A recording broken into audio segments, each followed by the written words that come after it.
Hi, welcome to my channel and welcome to this vlog. I decided a little impromptu that I'm going to do a kind of Christmassy vlog this weekend. It's now Saturday, it's about 1:45 and I'm about to have lunch, I think. But this weekend I'm going to be putting up my Christmas tree and I'm also trying to finish this novel, which is Christmas at Rosie Hopkins' Sweet Shop. So I've realized it's going to be a little bit of a Christmas weekend and I figured it would be nice to vlog it, but probably most of the things I'll be filming will be tomorrow because I plan on putting the tree up then and reading most of the book then, but we'll see. I just wanted to quickly talk about this book, Christmas at Rosie Hopkins' Sweet Shop by Jenny Colgan. I'm now on page 105. This was kindly sent to me by William Morrow, which is an imprint of HarperCollins, and I love Jenny Colgan's books, so I was very excited to read this. I do also always like to read a Christmas story around Christmas. I'm reading this a little bit earlier so I can put up my review before Christmas, but last year I read one of Jenny Colgan's Christmas books as well. They're usually kind of sequels to another book she's written, so this one is the sequel to Rosie Hopkins' Sweet Shop. Rosie Hopkins' Sweet Shop of Dreams is the full title. And it's about Rosie, who's from London, but she has to move temporarily to a small town in the north of England called Lipton because her great aunt, I think, isn't doing very well, and the great aunt called Lillian has a sweet shop and Rosie has to close that and make sure her aunt gets the help she needs and goes into a retirement home and stuff like that. But then, of course, she ends up really loving the sweet shop and she ends up running it and not selling it at all, and she also ends up falling in love because that's how things go in those books. And this is the sequel to that. It's now over a year later, I think. The sweet shop is still doing well and Christmas is rolling around and things happen. Something pretty tragic has already happened so far, which isn't very Christmassy at all, but I think I'll be getting the Christmas feels later on with this book and I'm really enjoying it. So yeah, that's what's going on. I'll see you later.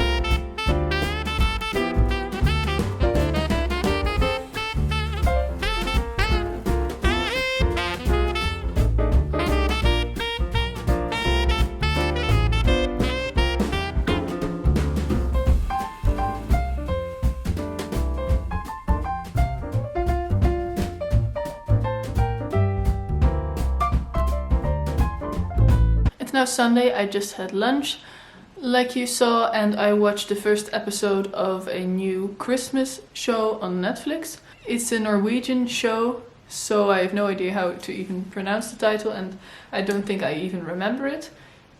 But it's about a woman called Johanne and she is single and she's in her 30s, and everywhere around her she sees that the world is basically designed for people who have a family, who have at least a boyfriend. For example, she has to work on Christmas Eve because she's one of the only ones in the hospital she works at who doesn't have a partner or children.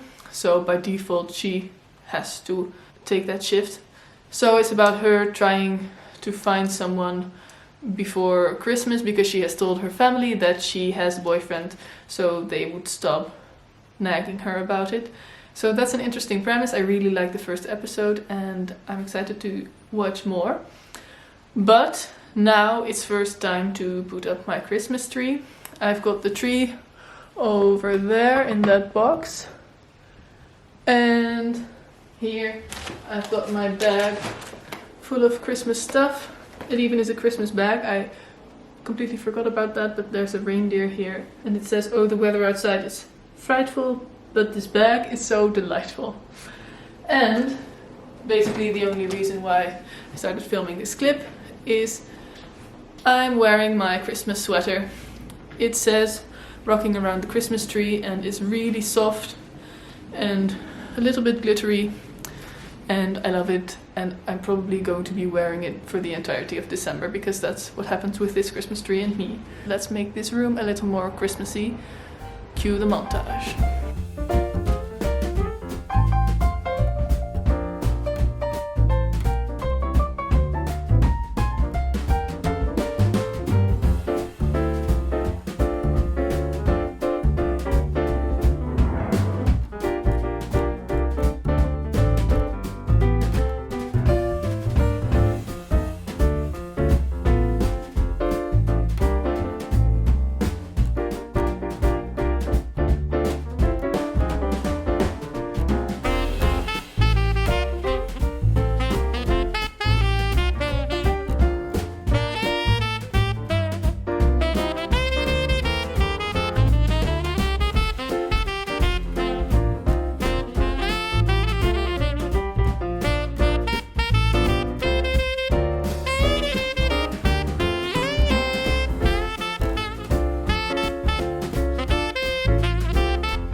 So the Christmas tree is now all done and I'm really happy with it. I was feeling a little bit grumpy this morning, but setting up the tree really raised my spirits again.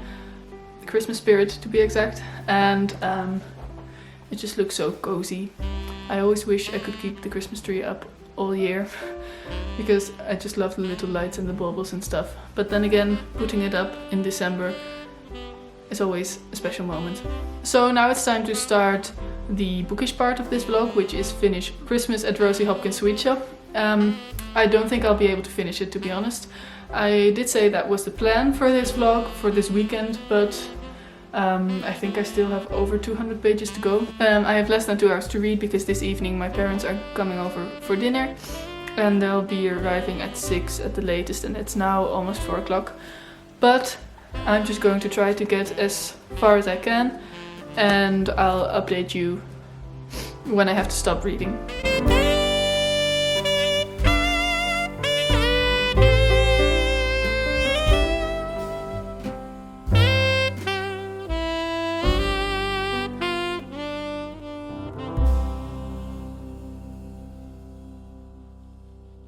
Hello, it's now much later and I'm about to go to bed, but I did manage to finish Christmas at Rosie Hopkins Sweet Shop by Jenny Colgan. I said I was probably not going to finish it because I had over 200 pages left, but somehow I did. I am going to bed a little later than I wanted, but I finished it, and so I reached my goal for this weekend. I'm not sure yet what I'm going to rate this. I think it will be 4 stars or 3.5. I think my feelings on this book are affected by the whole Christmas thing because I love Christmas books in general. This one was a little less happy than most Christmas books I've read. There was a lot of tragedy and sadness, but in the end it all came together as it usually does with these books. It was fun to be back at Rosie Hopkins Sweet Shop. I read the first book in this series, I guess you'd call it, last year I think it was, and I did enjoy it, but I enjoyed it less than the other books by Jenny Colgan that I've read, and for some reason I just don't connect with this story as much, and with Rosie's story as much as I do with her other stories.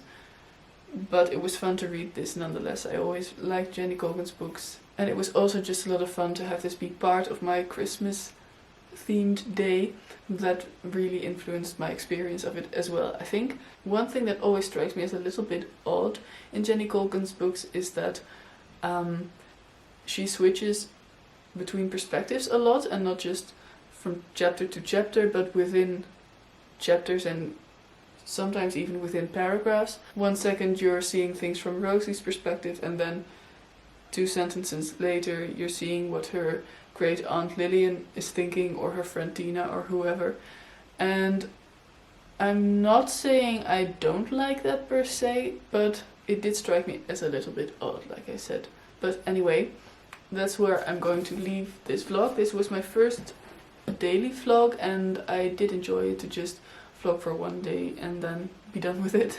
This was also the first day I really went into full Christmas mode with my Christmas sweater and the Christmas tree, and it's fun to start the season this way. Anyway, I'm going to bed now.